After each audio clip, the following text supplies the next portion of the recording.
10 வருஷத்துக்கு ஒரு முறை பப்ளிக் எக்ஸாமை நடத்துகிறாங்க. பப்ளிக் எக்ஸாம்னா வேறு ஆசிரியர்கள் இந்த பேப்பரை கரெக்ட் பண்ணுவாங்க.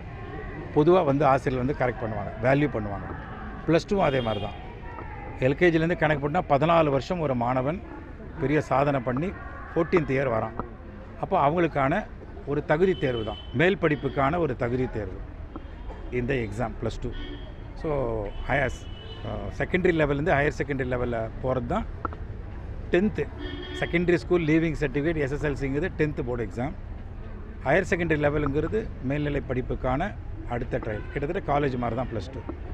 ஸோ அதனால் இன்றைக்கி இந்த 43rd ஆனுவல் டேயில் ஆக்ஸ்ஃபோர்ட் இன்றைக்கி இந்த கூத்தாநல்லூர் திருவாரூர் மாவட்டத்தில் இருக்கிற இந்த ஸ்கூலில் மாணவர்களை வந்து +2 மாணவர்கள் 10th மாணவர்களுக்கு ஒரு அவேர்னஸ் ஆகும். இந்த டைமில் பெற்றோர்கள் இந்த குழந்தைங்களை எப்படி கரையேற்றணும் அந்த எக்ஸாம் டைமில் அப்படிங்கிறதும் அவங்களுக்கு இன்றைக்கி மேடையில் என்னுடைய பேச்சு போச்சு. கலாம் சார் என்ன ஃபார்முலா கொடுத்தாரோ அந்த ஃபார்முலா இன்றைக்கி ஷேர் பண்ணோம். அந்த விரதம், வாட்ஸ்அப் விரதம், யூடியூப் விரதம், அப்புறம் செல்ஃபோன் விரதம், டிவி விரதம், அப்புறம் ஃபேஸ்புக் விரதம், இந்த விரதத்தெல்லாம் கொஞ்சம் கடைபிடிச்சி கொஞ்ச நாளைக்கு எக்ஸாம் முடிஞ்சதுக்கப்புறம் அவங்க என்ஜாய் பண்ணுங்கடா அப்படின்னு சொன்னோம். மெயினாக சொல்கிறதுனா மாணவனுடைய சொத்து வந்து அவனுடைய நேரம். இந்த நேரத்தை வந்து கரெக்டாக பயன்படுத்தி அவன் ரியல் சொத்தை உருவாக்கணும்னா அப்போ லேர்னிங் இருக்கணும். லேர்னிங் இருந்தால் தான் அதுக்குள்ளே இருக்கிற ஏர்னிங் வெளியே வரும். லேர்னிங்கில் வந்து எல்லாம் கட் பண்ணிக்கிற ஏர்னிங் தானே, பணம் சம்பாதிக்கிறது தானே எதிர்காலத்தில். வெறும் பணம் மட்டும் சம்பாதிச்சா போதுமா? ஒழுக்கம் வேணும். மாணவர்கள் வந்து மற்றவங்கள்ட்ட எப்படி நடந்துக்கணும், மற்றவங்க எப்படி உதவி பண்ணணும், இந்த ரெஸ்பான்சிபிலிட்டி தான் மாணவர்களுக்கு இன்றைக்கி நம்ம இந்த 10th மாணவர்களுக்கும் +2 மாணவர்களுக்கும் சொல்லிக் கொடுக்கணும்.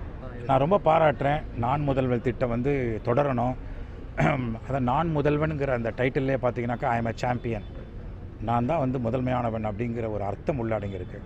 ஸோ அந்த மாதிரி மாணவர் சமுதாயத்தை உற்சாகப்படுத்தி இன்றைக்கி வந்து அவங்களுடைய எதிர்காலத்தை வந்து நிகழ்காலத்திலே பிரதிபலிக்க வைக்கிற ஒரு விருதாக, ஒரு திட்டமாக தான் நான் பார்க்குறேன். நான் ரொம்ப பாராட்டுறேன். ஜனநாயகன் படம் ரிலீஸ் ஆகணும்னு நான் ப்ரே பண்ணிக்கிறேன். என் நண்பனுடைய படம் ரிலீஸ் ஆகி எல்லா தயாரிப்பாளரும் நல்ல லாபம் ஈட்டணும், மக்களுடைய எதிர்பார்ப்பு நடக்கணும். என்னுடைய நண்பன் விஜய் வந்துட்டு பார்த்திங்கன்னா ஆரம்பத்தில் இளைய தளபதினு அவங்க அப்பா வந்து ஒரு டைட்டில் கொடுக்குறாரு. அந்த டைட்டில் வந்து சினிமாவுக்காக கொடுத்த ஒரு என்கரேஜிங் டைட்டில். அது இன்றைக்கி தளபதியாக மாறி மக்களால் அலங்கரிக்கப்படுது, ரசிகர்களால். அந்த ரசிகருடைய பேரண்ட்ஸு, அவங்களுடைய முன்னாள் தலைமுறை, இனிவரும் தலைமுறைகளுக்கெல்லாம் இன்றைக்கி வந்து அரசியல் ஆளுமையை காட்டுறதுக்காக அவர் இறங்கியிருக்காரு. அவருக்கு என்னுடைய வாழ்த்துக்கள்.